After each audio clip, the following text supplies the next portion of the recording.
ایک چوہا سڑک کے کنارے لگے درخت کی جڑ میں اپنی بل کے باہر بیٹھا ہوا تھا۔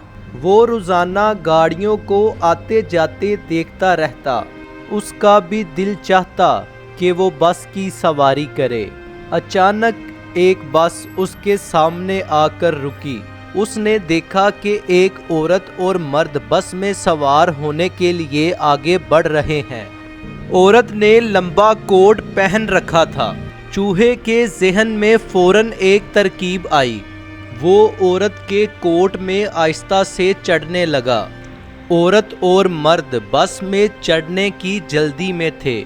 ان کو چوہے کی کارکردگی کا علم ہی نہ ہوا اور وہ بڑے ہی اطمینان سے کوٹ کی جیب میں بیٹھ کر بس کے اندر آ گیا۔ ڈرائیور نے کہا اپنا اپنا کرایہ صندوقچی میں ڈال دیں۔ چوہے نے دیکھا پہلے مرد نے پھر عورت نے کچھ پیسے صندوقچی میں ڈال دیے ہیں۔ وہ سوچنے لگا یہ کرایہ کیا بلا ہے۔ چوہا ڈرائیور کے پاؤں کے پاس جا کھڑا ہوا اور کئی دفعہ کوشش کی کہ اس سے کچھ کہہ سکے۔ اس نے ڈرائیور کو اپنی طرف متوجہ بھی کیا لیکن وہ بس چلا رہا تھا۔ چوہے نے سوچا یہ تو سنتا ہی نہیں، کیوں نہ اس کی ٹانگوں پر چڑھ کر گھٹنے پر چڑھ جاؤں، پھر تو میری بات سنے گا۔ جب وہ ڈرائیور کے گھٹنے پر پہنچا تو اس نے الٹے ہاتھ سے اسے اس طرح اچھالا کہ وہ ایک موٹی عورت پر جا گرا۔ وہ ایک دم چلائی او چوہا اور کھڑی ہو کر ادھر ادھر ہونے لگی۔ چوہا جٹ بھاگ کر نشستوں کے نیچے چھپ گیا۔ ڈرائیور نے بس روک دی اور سب لوگ چوہا تلاش کرنے لگے، مگر وہ ایسی جگہ چھپا بیٹھا تھا کہ اس پر کسی کی نظر ہی نہ پڑ سکی۔ جب سب لوگ اپنی جگہ پر بیٹھ گئے تو اس نے اطمینان کا سانس لیا۔ ڈرائیور نے بس چلا دی۔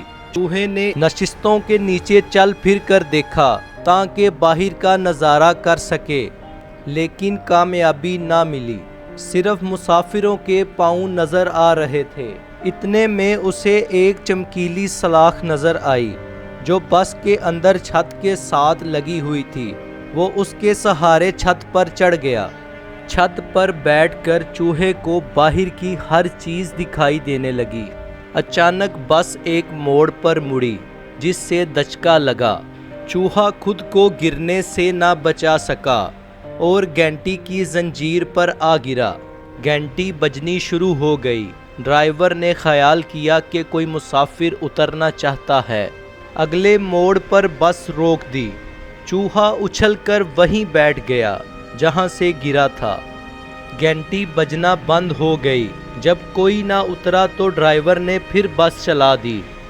وہ دھچکے سے چلی۔ چوہا پھر گھنٹی کی زنجیر پر گرا اور گھنٹی پھر بجنے لگی۔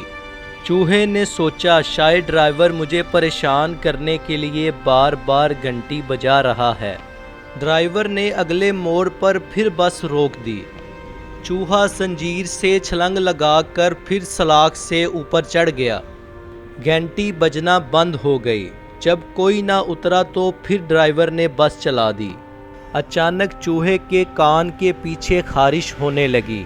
اس نے خارش کرنے کے لیے اپنا پاؤں اٹھایا لیکن وہ خود کو سنبھال نہ سکا اور ایک بار پھر چین کے اوپر گر پڑا اور گھنٹی بجنے لگی۔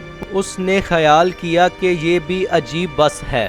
ڈرائیور نے پھر موڑ پر بس روکی لیکن کوئی نہ اترا۔ چوہا دل میں کہنے لگا بڑی سست رفتار بس ہے، اس سے زیادہ تیز تو میں پیدل چل سکتا ہوں۔ اگلے موڑ پر میں اتر جاؤں گا۔ جب ڈرائیور نے اگلے موڑ پر بس روکی تو وہ چمکیلی سلاخ سے نیچے اتر آیا اور پچھلے دروازے سے چھلانگ لگا کر باہر نکل گیا اور نیچے اتر کر ڈرائیور کا شکریہ ادا کیا کہ اس نے مفت میں بس کی سواری کرا دی، لیکن ڈرائیور نے کچھ بھی نہ سنا اور بس چلا دی۔ آئندہ کے لیے چوہے نے بس کے سفر سے توبہ کر لی۔